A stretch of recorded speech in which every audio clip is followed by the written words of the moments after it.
Hey everybody, this is your girl Erica from the Classy Climb blog. We are doing a Freedom Friday. And on this Freedom Friday, we are talking about, yes, you know it, it's coming, the Jay-Z album. And then we're also going to talk about the power of compound effect and why is that important? Just why are those things one on top of another important? So here's the thing. Jay-Z's album, straight up, seriously. The thing about it is there's a respect I have for anybody who can go along their life, look back and go, could have did some things different. Could have did some things better. Wiser, older, more mature. This man's almost 50 years old. If he still was rapping about drugs, just only drugs, I'd be like, something's wrong with him. It's the saying a lot of people say, you too old for that. And you know when it's you too old for something, you just know. So I've got the American, the blue flag up top, red shirt, and I guess the white plant, red, white, blue. So look, the key is that's the power of compound effect. Him getting to $1 billion has slowly come out of him increasing and changing the circle, elevating the circle, and all of a sudden you have new eyes. I mean, if you look up and you've been 10 years in the same town, you have the same 10 exact friends. Now listen, don't get me wrong. You always need some good friends that are there through thick and thin. But if no new friends have come into that component, no new situations, no new travel. If y'all always go to Myrtle Beach and Miami every single year, I'm just saying, might be time to add some stuff there. And the reason I want to talk about the compound effect is because it's the most relevant to everybody here. It's time. It's the power of time. Because 10 years will go by so fast before you know it. Many of you will be like, man, I was just in high school. I was just in college. I was just over here. Now I've got kids. Some people have kids, you know, they're in different situations. And so a lot of times I tell people 10 years are going to pass either way. It's up to you to decide how do you want to make this 10 years look nice. So again, when I talk about starting businesses, a lot of people say, Erica, it's not easy. You know, so many steps. What about the taxes and the laws and this? And I tell you, don't take my word for it. Go ask 5 other people. Go see who I associate with. Because I always say there's top 3 questions you need to ask yourself. 1, who is this person? What do they know about it? If you want to start a fish fry business and you're talking to your cousin who owns a barbershop, he's going to look at you like, man, I don't know about that fish. I don't know about that fish. Or if you try to talk to him about owning a completely different business, he's just not going to know, and he's not going to be able to give you sound advice. So again, number 1, who is this person? Number 2, what's their experience? You know, I love my mama. I love her to death, but she did the military for 26 years. Her answer anytime a business failed or something didn't go right, she was like, girl, you know what you could do? You could go join the National Guard. Girl, you know what you can do? Go do your 4 years, and then when you come out, everything's straight. Like magically, 4 years in the military of you getting steady paychecks was going to cure everything. Now, of course, now she's in her 50s, going to her 60s. She's much more like, yeah, that's a good thing. Glad you took that risk.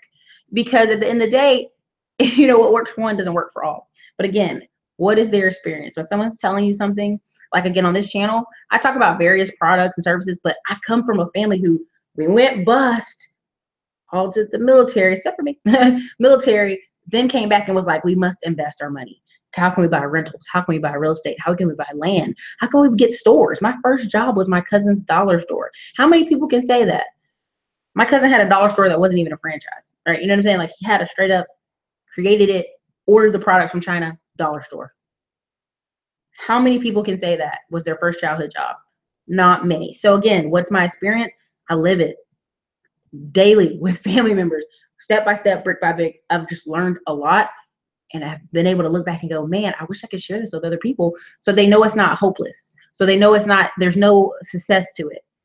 They know there's opportunity in this country and you can get whatever you want. So yes, some people can say, Erica, you know, you're celebrating 4th of July. That's not for us. Listen, I'm not about that. Here's where I'm about. You taking the most opportunity you can drain from this country. Did you know there's 17 groups before white Americans that are the richest? And some are Ethiopian Americans. Oh God, what's the other country? Liberian Americans. There's like several, you know, Albanians, Koreans. I mean, culturally by groups, there's a bunch of groups before you can get to white people who on average income in America is over 75,000 a year. The average white person is 69,000. So sometimes people get caught up on that and I go, but you're missing that. So many other people have kind of wiggled their way around that. How? Okay. So third, how can I get a better answer? Right. So if your first question is, who is this person to me? If it's your mom and your mom trying to tell you something, like, Number two, what's their experience? Number three, how can I get a better answer? Here's how I've always got a better answer, and I'll share it with you. Seminars, coaching, classes, taking action. How did I know something was going to work? I took action. But before I took action, I made sure I asked folks who were qualified, were doing what I wanted to do. That's just how it rolls. Now, here's a part I'm going to break down. We're going to talk about compound effect. And if you guys have any questions, throw them in there. It's Freedom Friday. You know, I feel flexible. Okay, so one, saving. Now, this is what I tell people. If you're, let's say, I just always say 30. I just, you know, I'm a younger person, so I always say 30. If you know in 10 years you'll be 40, write down on a piece of paper, what do you want 40 to look like? And I'm being real serious. There's some people who, they're getting up and they don't got no, they're like, I'm so tired, Erica, I got kids. I'm just getting up, going to work. Well, that's what their life will look like 5 to 10 years from now. Kids going to high school and they just going to work. So you have to decide what you want your 40 to look like. You have to really sit down on a piece of paper and write this down. And it could be any age, 40, 50, 60, whatever. Write it down. Some people, I remember working with a lady and her husband had divorced her. I was like, they're kind of old to get a divorce, ain't they? And I remember asking her, what was her retirement plan? She said, man, they have to carry me out of here. I said, carry you out of here? Like force you to quit? No, like when I'm dead is when I can quit working. That is the worst thing I've ever heard in my life. I was like, nah, not for me. Not for me. That's not living. That's not living. So look, all right. So saving, let's say somebody said, Erica, I can barely save $100 a month. Okay. Let's say you save $100 a month. At the end of the year, that's $1,200. And you're going to put that in the bank. You do that for 10 years. What happens at the end of 10 years? You're going to need a piece of paper, y'all. So get your paper out. You're going to have 12 grand. You know, because interest rates are barely 1%. So you're going to have 12 grand. All right. That's option one. Still good. You still have 12 grand 10 years later. All right. Investing. 10 years at about average 5%. I'm doing these numbers off the Stash Invest. So let's say you, same person. They're putting 100 away a month. That's $25 a week, people. We got to break it down that low. I'll do it. $25 a week. Well, in 10 years, they're going to have about 16 grand. So if you just saved the cash straight out, you had 12 grand. But then if you invested it around 5%, plus or minus here, 5%, after, you know, the average of the stock, $16,000 at 10 years. That's good, but not what many of you are probably thinking, right? All right, so number three, real estate. Why do I keep going back to real estate? You say everybody can't do real estate, Erica. Everybody can't have that. Listen, I'm not saying everybody can own an apartment building. Everybody can own a whole rental property, but you can fractionally own things. I'm a part of an apartment investing group. I'd rather be one of 35 owners and get my check and have a great life than go, you know what? If I'm not owning it straight out, I don't want it. That's what you do with REITs. That's what I'm doing when I talk about Todd Capital. That's what I'm talking about. When I'm talking about Tulsa Real Estate guy, $500, $1,000, you are owning a significant piece of that investment. And they'll break it down on you and have you all like, this is how much you own. This is how much, you know, your fractional ownership you have. And that's why I like these groups. But there's over 50. Again, let me tell you, I only talk about the ones I invest in, but there are over 50 real estate crowdfunding investment groups out there. You can Google this up. I wrote a blog article on it. You can Google on classyclown.com. One that's really popular locally here is called Fundrise. I actually signed up to see if I could get a loan there. I was interested for a minute, but then I didn't like the deal. But anyway, so signed up there to get a loan. They're getting money out the door. Another one is Sky. It's spelled kind of like Skype. I've posted it on my Instagram, and it's for San Antonio. So, you know, San Antonio is a hot market now. You know what I mean? It's been hot a minute. So anyway, so it's for San Antonio, and it's $1,000 a pop, gets you that investment, you know, level. But I tell people that all the time. Fractional ownership happens all over the place. Indiegogo. Let's say I want to own part of a film. I want to be an executive producer. I can go on Indiegogo, and some of those kids are like, for $500, I'll put you down as an executive producer. And now I got a little information on IMDb, right? So it's all kind of ways to get ownership in America and be a fractional owner. Do you know people can buy the royalties to songs? That's out there, man. That is out there. Again, that book I always recommend, Alternative Answer, Bob Rice or whatever. I'll have it in the links in the blog. I'll put a blog out. But later today, I'm going to a concert. So I'll be out there for 4 hours. So Don't expect the vlog. Maybe tonight, maybe tomorrow. So, okay, again, real estate. Now, here's the thing what I was talking about.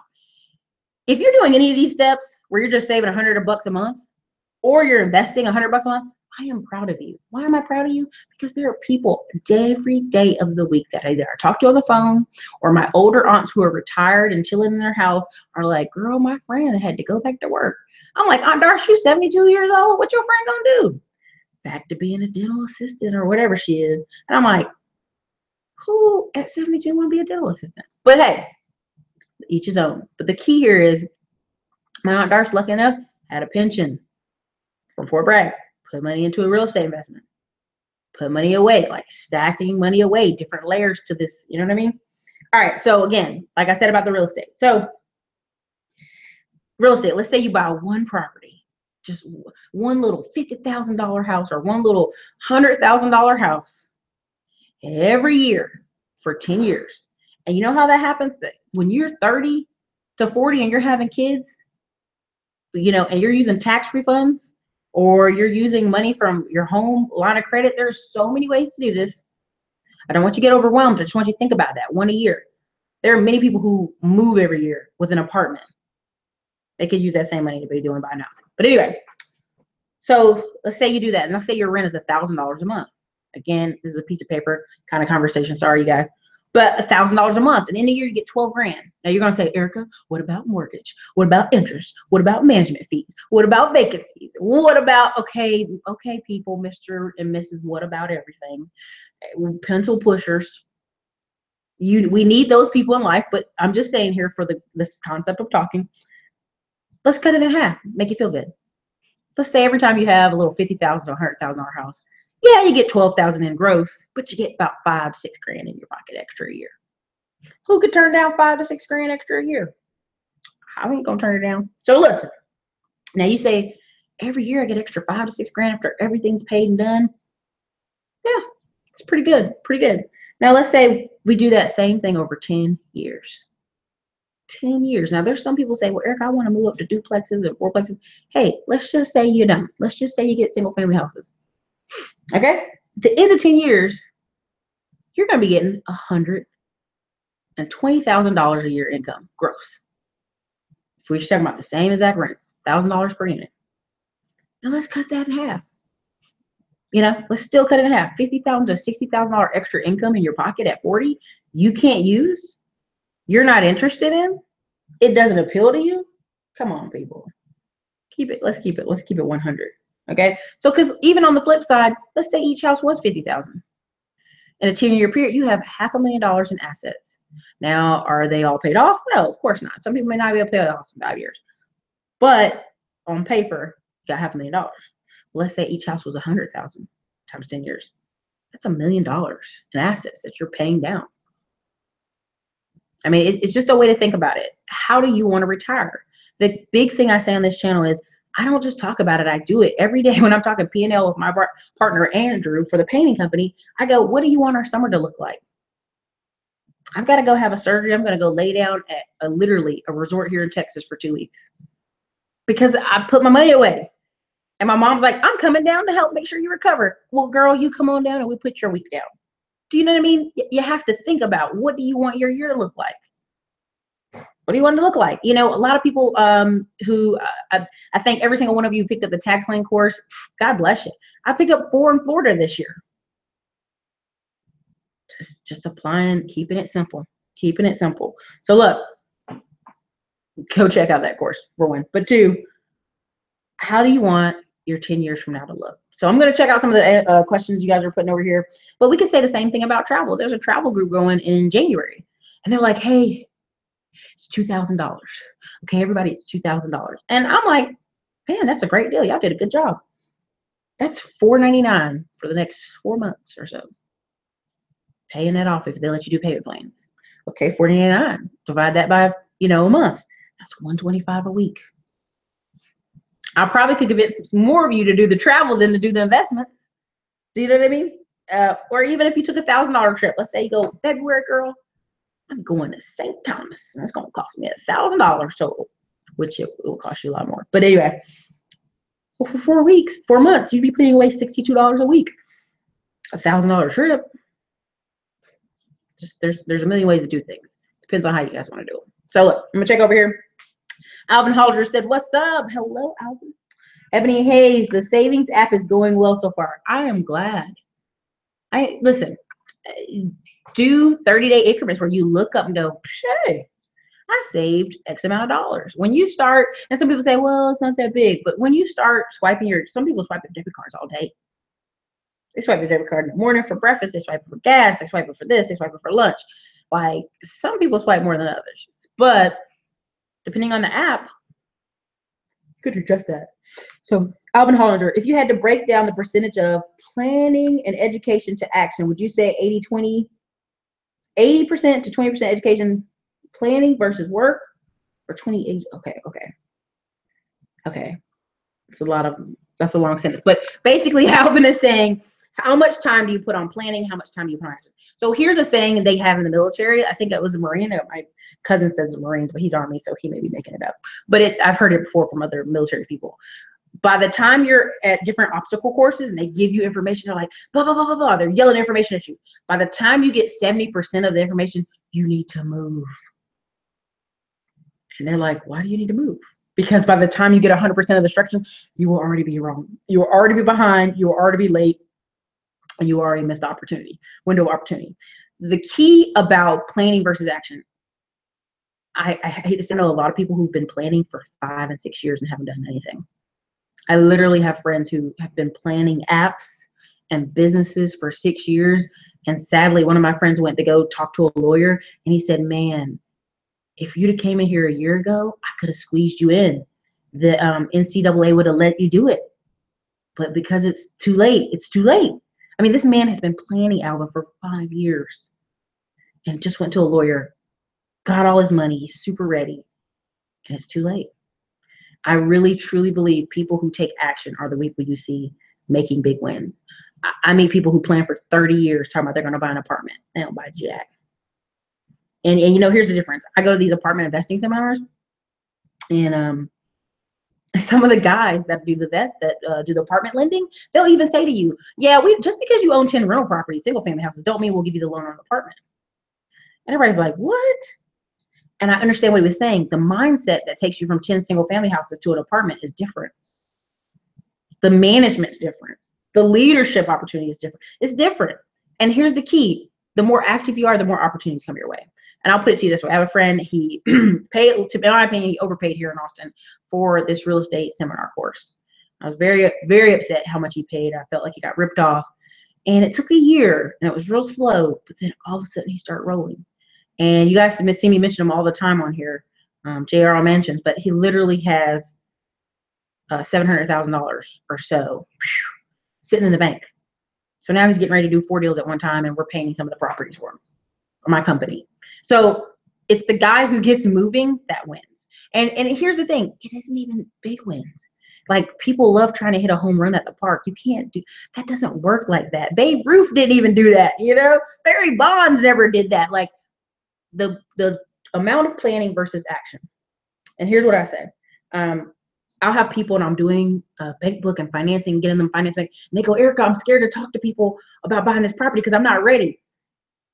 You'll be amazed how much faster things will go once you start putting these people in your Rolodex, and they go, hey girl, I know you can't afford that $100,000 deal, but I've got a $44,000 deal in Greensboro. Hey, that's right up my alley. All of a sudden, money finds its way. Do you know how many times you've ever thought about buying, doing a cookout, and you tell somebody, and then all of a sudden your family's like, girl, I'll bring chicken, I'll bring this, I'll bring that.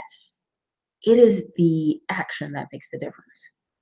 I know a lot of smart people who've been planning for a long time, and sadly, they're just not going to get it, right? I remember complaining. I was like, man, I can't make more than $3,000 from my YouTube channel. I'm getting pissed. And all of a sudden, when I start really buckling down, really working client calls, really talking to you guys, the past 6 months have been amazing. 500 plus calls. It exploded. It just exploded because I became more active. I paid more attention to it. I took the action. Action is the greatest truth. We can plan all day and night, but we won't get shit. So, all right. Alvin Hodger, pushing towards going to syndication deals, #mailbox money. How the San Antonio investment opportunity going, the house you were thinking about buying. So there was a property in San Antonio, a property in Buda, and a property in Georgetown. The one in Georgetown fell through. The one in Killeen fell through, got beat out. The one in San Antonio, the key here is partners. Who are you working with? Because San Antonio to me is, even though it's an hour driving because of Austin traffic, to me, I want somebody who's hands-on and can be in the backyard, per se. So whether it's your contractor or whether it's who you're partnering with. Right now, a lot of stuff for me has been mailbox money. It's been tax liens. It's been online investments. Every time I get some extra money, I just keep shoving it over there, put more into monthly dividend stocks. And as you do that, and every 90 days, I go to the bank and go, hey, just checking on that business line of credit, seeing if I can increase it. Thank you. You know, it's just a system. It's just a system of process I do. It allows me to go, man, I have enough for closing costs on that property. So the key here is Austin's a hot market. Texas in general is a hot market. I think some of the fourplex and duplexes in the center part of Austin are completely overpriced. So I've kind of forced me to go look at markets such as Tampa, Florida, Macon, Georgia, and Greensboro, North Carolina. And I'll be going to Nashville in July to go look at something with some people and hopefully go to a little head-butting meeting. So, all right. Gobi Ruiz. Hey, Erica, love your videos.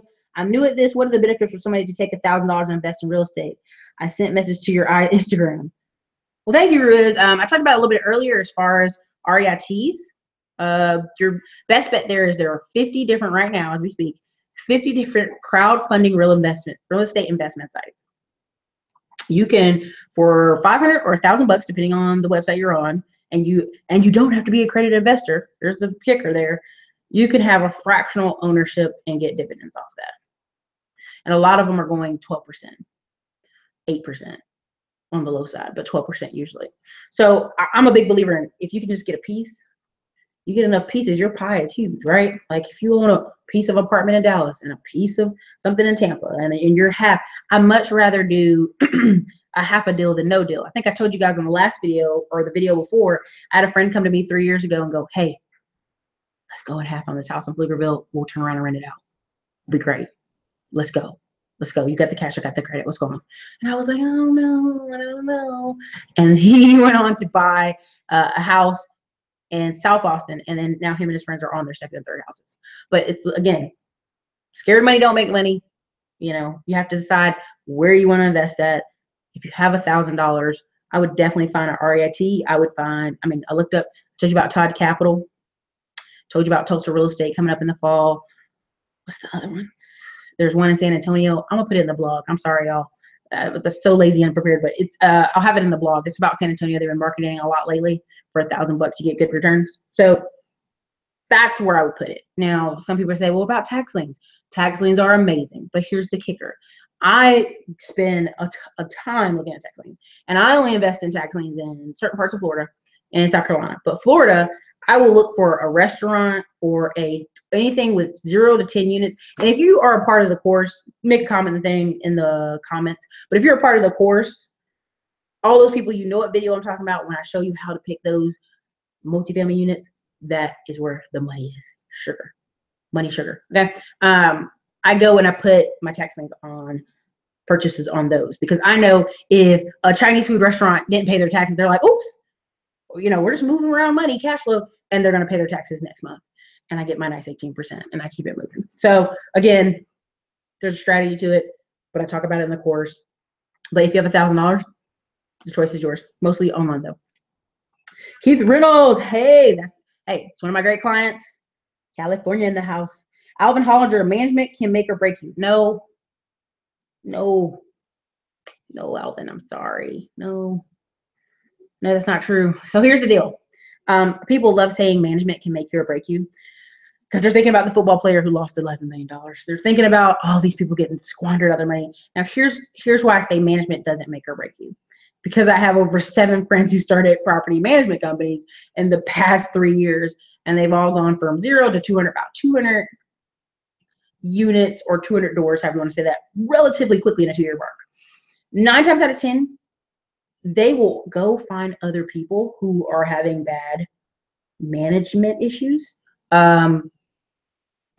quote unquote management issues quarterly, every quarter. Because here's the deal. If you're a good management company, you're on that phone. You're checking up, you're driving by the property, you're giving good rates. You don't get a badge management deal. There's no such, the reason I say there's no such thing is that means you're not doing your due diligence.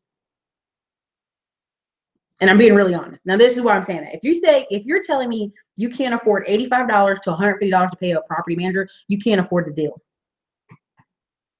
You can't afford the deal, because when you go in and buy the deal, that's when you're getting the full-on inspection. So when you're checking AAC, you're checking for leaks, you're checking for windows, you're checking for everything. And right now, I'll give you an example. If you guys watched the video I did with Tim Jackson about Dallas, the average person in the Dallas market, just the Dallas market, is going through 15 to 20 applicants to get a property, to get a person in. So they're getting anywhere from $750 to $1,000 in application fees to run the application. So they have a choice of 20 people to choose from. If your management team can't choose between 20 people, you chose a bad manager. You still have to manage your manager, right? And you can write it in the contracts. Man, I want to screen share with y'all some contracts here, but I'll probably figure out how to do that next week. But anyway, you can write in the contract, you can't spend $1 over 150 if you do not call me first. You cannot spend $1, and if you do spend $1 over $100, $50, and don't call me first, it's coming out of your pocket. It's not coming out of mine. Any late fees go to you, or any late fees go to me. I mean, there's a million ways to write these contracts. Again, that's why when people say management can break a team, no. In your Rolodex, you should have real estate attorney, you should have a CPA, you should have your management team, you should have an appraiser and a handyman. That's your five buddies for life. And if you can't afford to have those people in that deal, you're not even worried about the management yet. You're worried about you can't afford a deal. So, all right, Texas indeed a hot market. What is the minimal animal ROI you seek in investment personally? Okay, so here is the thing. My risk level is different from yours. I'm different from everybody because I'm a little bit younger and I have more time. Now, here's my deal. When I look at Lending Club, I'll tell people every day I love dropping $25 on Lending Club. People go, Erica, but what if they don't pay? I have had 78 notes. I have yet to have anybody not pay. I know it happens to people, but these are people usually invested in like 500 notes, 700 notes, 800 notes. The average person I'm meeting lately is persons who have $10,000, $20,000, and $30,000 in Lending Club. And I cannot wait to go to FigCon. I am like so excited in October, because remember in October, you guys were going to be doing a mixer in Dallas somewhere. I'll have more details coming up on the channel. But there are people who are getting $500, $600 a month returns from Lending Club because they're putting in way higher amounts. They're putting in 20 grand, 30 grand dollars of their portfolio in there. I just keep rolling back in what I have in there. I just decided, like, let's just leave that 4 grand in there and keep rolling it and keep rolling it. And I'll add some here and there. But it's sporadic. Like, I have a spreadsheet. This is the boring part. I have a spreadsheet, and every time I at the end of the week, I'm like, oh, I put 25 here, 25 there. I fill those out. So that's how I know some of my numbers. And I also just print out monthly forms. So I usually go, what did I make off PayPal? Print it out. What did I make off Stripe? Print it out. What did I make off this? Print it out. What was my returns on Lending Club? Print it out. What was my returns on this REIT group? Print it out. What are my returns on the Breastnet Club? Print it out. Todd Capital sent me my thing. Print it out. Do you see what I'm saying? So you got to look through your numbers for yourself. But as far as returns, if I'm in monthly dividend stocks, I don't look for anything less than 12%, because there's a different level of grading I'm doing there. But again, it's the power of compound effect. It's the little 25 every day. People really don't believe this, but again, you guys, this is a number that may bore you, but if you save $27 a day every day, and next June 30th, 2018, you guys would have $10,000 in your bank account. That's why people are like, Erica, I'm really getting ready to invest. Next year, I'm going to buy a rental. I'm like, what are you saving every day? What are you saving every week? Are you saving $100 every week? I get hyped because I'm thinking they're really pressing the heat to themselves. And that's why I like coaching. I have 2 coaches, but one's for business and one's for personal. But the key is, are you truly pressing? Are you pressing yourself for that growth? That's the key, man. Are their dividend stocks dropping? They're 12%, but there's like 3, but they're old. I know people they don't trust energy stocks right now in Texas. Nobody does. And again, when I do something, CYA, consult your attorney, consult your accountant. I got lucky on some that are like, you know, I'm not gonna say their name, but I'll say go on dividend.com and scan some of the dividend rates and then cross it with Yahoo Finance, and you'll see there's a ton that are 12%, 15%. And there's one that's like 4. There's a lot sitting right now between 11 and 15%. And so, yeah, there's a lot. You'd be really surprised. Go check out dividend.com. I tell people to do that. You know, CYA, consult your attorney, consult your accountant. But any other questions, you guys? It's a Freedom Friday. I'm relaxed. I'm getting ready to do this hair, wash this hair so I can go to this concert, have the curls out. But the key here is, I really mean it. $25. You can't find $25 a week, y'all. You gotta look at what's going on. You gotta do some analyzing, because the projection, and I'll do this, and I don't mean to be an a-hole, it's like this. Let me see that. Can y'all see that? So I can get close. This is where you are right now, and if you don't plan, you're just going down. You know, because it's truly a fight. I mean, it's truly a fight. In order to count for the arrow to go up, people are like, man, you're getting lucky. No, man. Like, you do little actions that keep you going up. Does that make sense? Like every time y'all go to the gym at night, I'm not even crapping you. When I go to the gym and I see 40, 50-year-old dudes in there, I'm like, good for you. Good for you not wanting to fall over a heart attack on your family and leave your family stranded. Good for you wanting to not have a beer belly that hangs out to wherever.